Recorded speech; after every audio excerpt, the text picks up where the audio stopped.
Hello and welcome to episode number 247 of the TEW Challenge Run.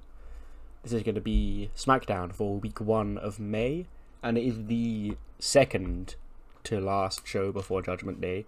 We have got next week's, because it is on week 2.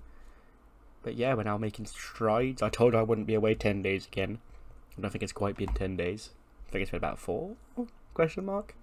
Anyway, without any further ado, let's jump straight into the show. A 100-weight opening segment by you-know-who.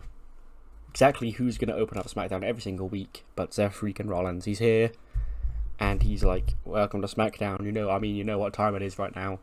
You didn't come to pay. You didn't pay to see me talk. You paid to see me kick someone's ass in this ring in an open challenge. Unfortunately, this week I have some things to say.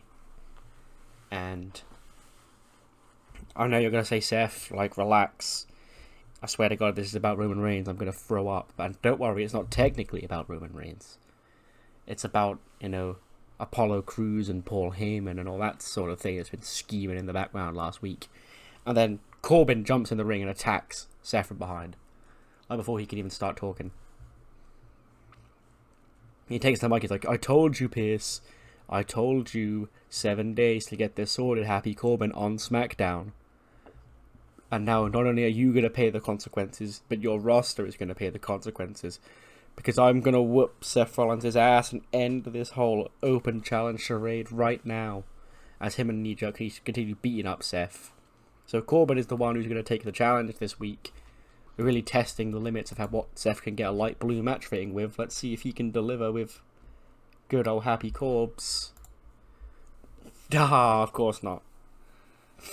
Why was this so bad, actually? Good question. Apparently Seth was inconsistent. It's just Corbin's just bad, I guess. So the run of a lifetime comes to an end. Seth has a bang average open challenger match here against Happy Corbin. He wins it, because of course he does. But only gets an AE, which is a shame. Seth's quiet quest for Wrestler of the Year has just died thanks to Corbin. But after the match, he's like, anyway, now we're done with that. And then Apollo's music hits. He's like, Seth, like, relax, buddy. If you want to talk, all you have to do is ask. You don't have to do this out here in front of the world and embarrass yourself like this. Like, what have we got to say? What, you want to know why? What me and Paul Heyman were talking about last week? Well, I mean, it's not really any of your business, but since you do want to know, I'm not afraid to tell you. Obviously, since I came over to SmackDown, from Raw, I wasn't really doing a whole lot of anything on Raw. And I was worried about my future in this company if that trend continued on SmackDown. So I was like, how do I get noticed around here? And I spoke to Paul Heyman about it, and he's like, you know where you get noticed? You gotta pick on the biggest fight. Pick on the biggest dog you can find. You gotta pick on Seth Rollins. You gotta make sure Seth Rollins can't walk. You've gotta attack Seth Rollins and really take him out. And if you take him out, then that will make you the biggest dog in the yard, Apollo. So I just listened to Paul Heyman's orders, and I'm going to attack you and prove that I belong in the conversation with you among the best here on SmackDown. And Seth's like, wait, so let me get this one thing straight. Paul Heyman, Roman Reigns as Paul Heyman, order you to take me out. That doesn't seem so suspicious at all, but I'll humour you, Apollo. Since I can't wrestle Roman at Judgment Day, Keith Lee can, and Keith Lee can beat Roman Reigns, take the WWE Championship, and then maybe me and Roman can meet one-on-one. Face-to-face, man-to-man. But until then, I'm going to need to kill time. You're free for Judgment Day, I'm free for Judgment Day, why don't we settle this between us at Judgment Day? And Apollo's like, I thought you'd never ask, Seth, because I'm gonna prove to the world on the premium live event stage that Apollo Crews belongs at the top of SmackDown. So yeah, Apollo and Seth set for Judgment Day. After that, though, we got to the backstage and we've got the new girls. We've got Double Trouble, Anne-Marie Porter and Kelsey Cook chilling. When Sasha and Indy walk in, and Sasha's like, what is this? What is this special locker room these two have got, Indy? She's like, I don't know, Sasha. Like, you remind me, you're like that Utami chick. Like, I don't understand what you've done to think you warrant all of this special treatment you've got since you come to SmackDown, but you're not. You're like a rookie. I'm the boss. I'm the standard bearer here in the SmackDown Women's division. So you She just has to follow my orders, okay? Because I run things around here. And they're like, bitch, you don't run things. You just a name for us to make a name of ourselves on. And I was like, are you challenging us to a tag team match later on tonight? And she's like, well, I'm not doing that. Depends if you're free. She's like, no, you don't get it. Like, you are. God, this nice girl attitude's going to get these two nowhere, Indy. God. But yeah, we'll see you in the ring. So yeah, just a quick segment to set up a tag match later on. Double trouble against these two. Speaking of women's tag teams, Kayla's guests at this time are the former women's tag team champions Io Shirai and Kairi Sane. And Kayla's like, you know, girls, back at Backlash last Sunday, you lost your championships to Charlotte and Jordan. How do you really feel? You know, what's next for you two going forward? And Io sort of just glares at Kayla. And Kayla's like, okay, so how do you plan on regrouping? And do you plan on, you know, letting this loss build you guys back up instead of letting it get you down? And then Io just sort of glares at Kayla. She's like, I don't like these questions. And then walks off. And Kairi sort of like awkwardly left behind. And she's like, we will get the championships back. But for now, our mind is in another place. But don't get me wrong, I don't know what Kairi then sort of whispers into Kayla. She's like, I don't really know what Io's up to, but I'm going to do what I can to cheer my best friend up, no matter what it takes. If that takes getting the championships back, then so be it. If that takes getting her the SmackDown Women's Championship, so be it. Because we're BFFs, you know.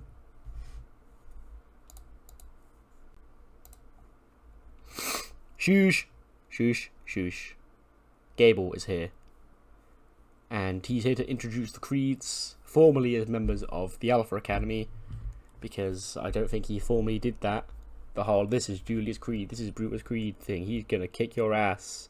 Because the entire Alpha Academy is actually gonna be in 10-man tag action up next. And this is just Gable's way of saying that he and his number one guy, Otis, are gonna challenge for the House of Black's tag team titles at Backlash, Judgment Day even. So now we're going to get a 5. Actually, it's not the entire thing, because there's 6 of them, so I think Thatcher as the coach is stepping out. Yeah. It's a 70 rating. I picked the 5 guys from NXT who had the best safety, which is Wilbur Hanson, Drake Chambers, Emerson Frost, Dom Haley, and Jason Suede. And obviously, the Alpha Academy win. One of the Creeds picks up the win. Yeah, Brutus pins Dom Haley. 42 for Julius, 40 for Brutus, 61 for Desmond, 82 for Otis, 81 for Gable. 51 for Suede, 27 for Haley, 58 for Frost, 48 for Chambers, and a 56 for Hanson. But yeah, just a quick way to like get the entire Alpha Academy out there as a group, introduce the Creeds as part of the act, and then like announce that they're getting the tag title match at Backlash. Judgment Day. I'm gonna keep calling it Backlash about a million more times. I'm sorry. I apologize in advance. Next up, Ciampa chilling in his locker room because he's got his, I think it's his SmackDown in-ring debut up next. Well, not up next, LA on tonight against Wacky and Wild. Because obviously he came to the ring to save Gargano and Candice from the beatdown last week. And Candice walks into his locker room alone without Johnny. And she's like, okay, I know, but look. I don't know what he said to you. I don't know why he reached out to you or why... or what this is, but I just want you to know this isn't happening.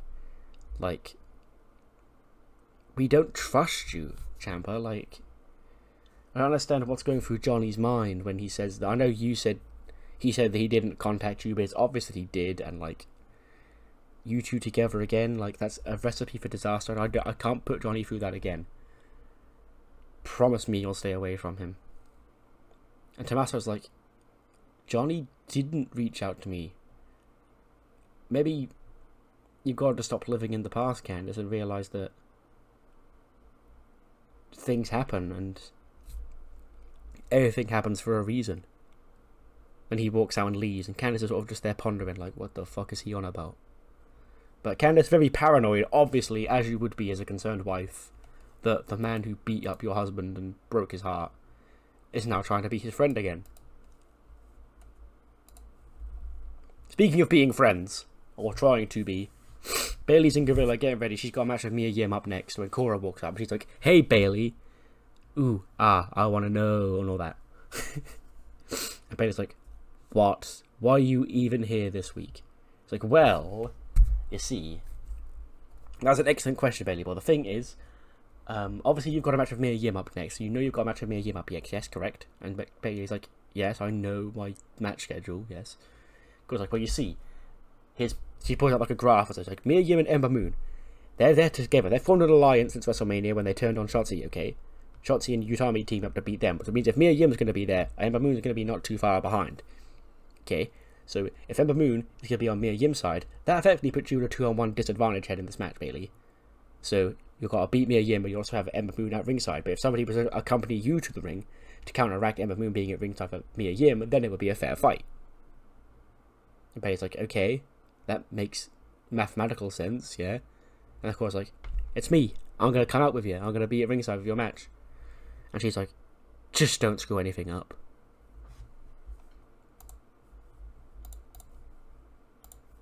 And she doesn't. I was worried that there'd be an accidental injury or something, but no, it goes off without a hitch. Bailey wins with the headlock driver in 8:57. 79-rated match is actually really good as well, by the way. And I did note that Cora was here, so it's fine. 79 for Bailey, 74 for Mia Yim. Just a nice banging women's match. But then after the match, Dakota comes out with the belt. And she's like, Bailey, look. You could have just stayed away. Like, we've been down this rabbit hole. Remember, last WrestleMania last year, I beat you. You can't beat me. You've never beaten me. Now you think you can beat me when I've got my championship? My championship that I've fought 5 years to get. I'm not giving it up at Judgment Day, Bailey. In fact, let's see if you can even make it to Judgment Day. Then Dakota jumps Bailey in the ring, starts assaulting her. That's when Cora gets in the ring and throws her off. And, like, yeah, throws Dakota off. Doesn't really, like, attack her or anything. Just throws her off Bailey. It's like, get off Bailey. And Dakota's looking at her like, what the fuck are you doing? And then, but that's enough of a distraction for Bailey to get up and actually drop the champion down with the headlock driver. And then Bailey's like, oh, Cora's like, oh my god, Bailey, you dropped her. And Bailey's like, I guess, yeah, thanks. And then Cora picks up the belt. She's like, here, do the cool pose with it. Hold the belt up. Bailey's like, but it's not my belt. I don't like touching something I haven't earned. Cora's like, no, it's cool. Look, it's the funny pose thing, you know. Hold the belt up high, look, like this. And Cora holds her arm up in the air of her holding the belt, and she's sort of like, yeah, this does look kind of cool. I love Bailey and Cora, they're great. They're like my favourite part of SmackDown right now. Speaking of SmackDown, the top dog on all of SmackDown is, of course, the Tribal Chief. And he's not on the show this week, because I've got to be semi-realistic, but giving him weeks off. And I like, on SmackDown, people take weeks off. Like, I don't want every single feud being built every single week, because I've only got 2 hours, and I like to get, like, other people on the show. So, for example, there's nothing with Carmelo and Trick and Ziggler and Morrison this week. So, this is just a hype video of the history of Roman Reigns and Keith Lee, dating all the way back to Survivor Series in 2019, where they had that fist pump. Roman called him the future. Then he came up on My Universe. They had that match at the Christmas pay-per-view, where Roman beat Keith to earn the shot of the Rumble that he never got because some edgy bastard attacked him. And now this. Keith fulfilled the prophecy. He became World Heavyweight Champion, and now can he fulfill the prophecy that Roman Reigns told of him that when they passed that torch all those years ago back at Survivor Series? Can he fulfill that prophecy and defeat the Tribal Chief at Judgment? I will remember the name of this pay-per-view eventually. At Judgment Day. Well, we've got 9 days to find out. 7th? What the fuck?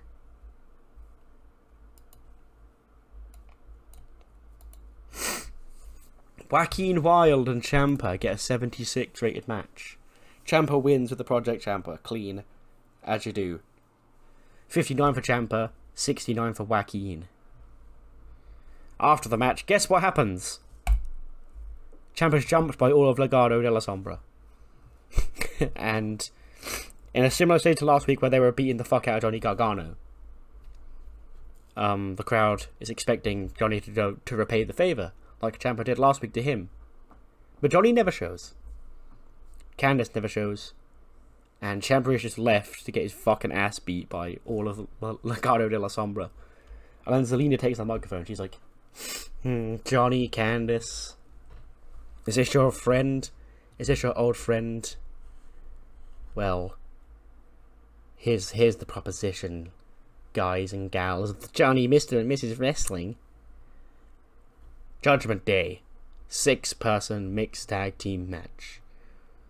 You two and this bum on the floor here can put whatever this sexual tension is aside, and you can face off against Raquel, Andrade, and I guess either Joaquin or Cruz, some other member of Legado de la Sombra. Male member, because I can't wrestle because I've got a shattered knee, you see? See you there.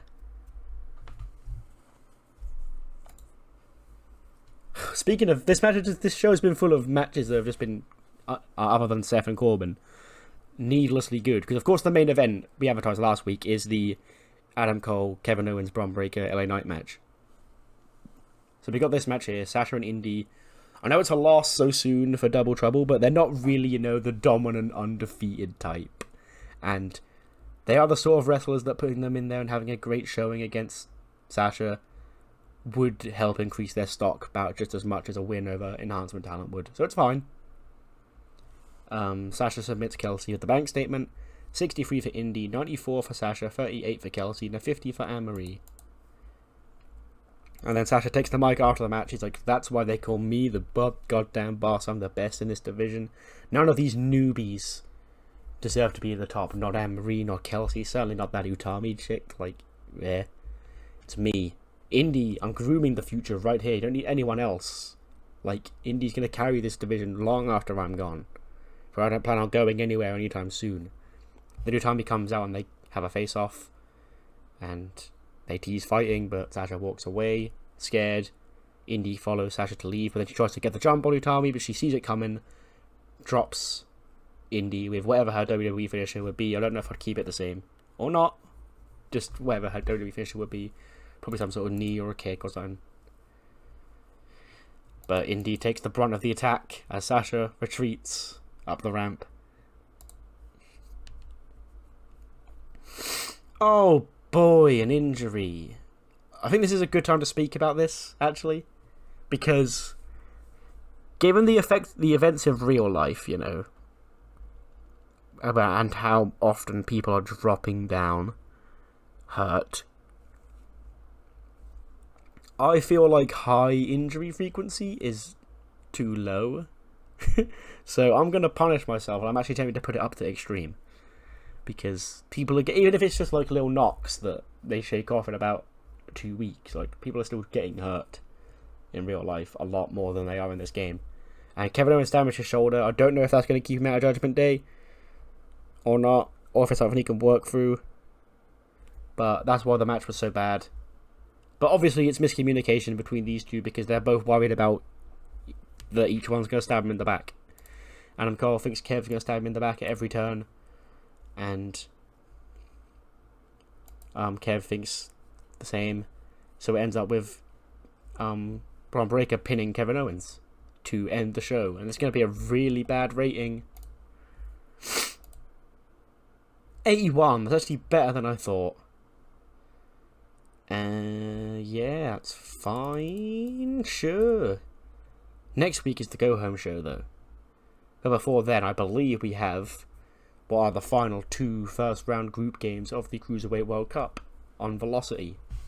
So I'll see you on the other side of SmackDown. It is time for the final 2 groups of matches number 1 of the Cruiserweight World Cup. This is going to be the start of World Cup Group G. I've got G and H today. And Kushida takes on the returning Scotty 2 Hotty. Similar to Jimmy Wang Yang, I thought I'd bring another old former Cruiserweight back. And that's Scotty, because he was in NXT just doing road agent stuff. So I was like, yeah, you can fucking wrestle in this. But Kushida does beat you. This is the first time I've seen Kushida since WrestleMania, actually. And he picks up a win with the Kushida lock. He scores an 82 and Scotty gets a 29. And yeah, Kushida picks up the 3 points here. And the other match in that group is going to be a banger between Wacky and Wild, who already wrestled on SmackDown. He's having another match tonight against Zachary Ben Shahar, which is Noam Dar's name. He's not officially called up, but he's in the Cruiserweight World Cup, which is a main roster thing. So name change. Zaki Ben-Shahar, nice little inside reference that only me and a handful of my friends would get. But it's just a nice name for him, you know? Like, it plays into that Israeli heritage a lot.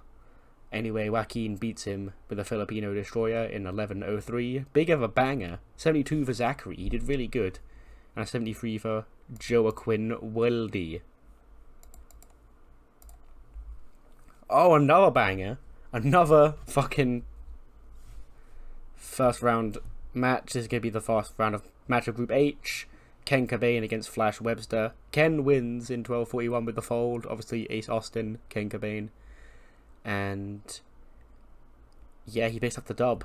The first time a member of House of Black has taken an L is Flash Webster here. And he gets a 76, which is actually really good. And Ken gets a 63, which is also pretty good given he's got less popularity than a lot of people. I actually think he's got about on par with Webster, actually. So Webster really must just be awesome. And the main event gets a 73. It's the part 1 and part 2 of this group. Bobby Fish and Lindsay Dorado. They draw. Time limit expires. 15 minutes. Because as we know, 15 minutes, time limits, these are sprints. You got to get it done within 15 minutes or else you draw. And they drew. 64 for Fish, 72 for Dorado. And that is the end of, finally at long last, after about 2 months IRL. More time IRL than in-game. The first matchups of the Cruiserweight World Cup are over and in the books. I will put the brackets on screen now. Rey Mysterio and Nathan Fraser picked up wins in Group A over Yosuke Akatsuka and Jimmy Wang Yang. In Group B, Mark Andrews beat Cruz del Toro, and then Gran Metalik and Drew Gulak went to a draw. So actually both members of Death from Above drew their first game. Ricochet and Dudley Davis... No, Dudley Davis beat Ricochet in an upset, and then Ikemanjiro beat Alex Zane, which is Ari Sterling. Then in Group D, Tozawa beat Oni and Wesley beat August Gray. And Group E, Roderick Strong beat Dominic Mysterio and Reginald beat Knee Jerk Nice. In Group F, Escobar beat Humberto and Ashani the Adonis beat RKJ. And then Kushida in Group G beat Scotty 2 Hotty and Joaquin Wilde beat Zachary Ben-Shahar. And last but certainly not least, Ken Cobain beat Flash Webster and Bobby Fish defeated Lindsay Dorado Drew. So that is the field. That's the entire 32-man field of the Cruiserweight World Cup. So now you've seen everybody in action, you can predict who you think's going all the way, baby. But yeah, Velocity's over. I'll finish the show. Gets a 74, which is fine with Velocity. And I'll see you next time for Raw, May Week 2, and I believe Money in the Bank qualifiers start. Exciting times. See you then.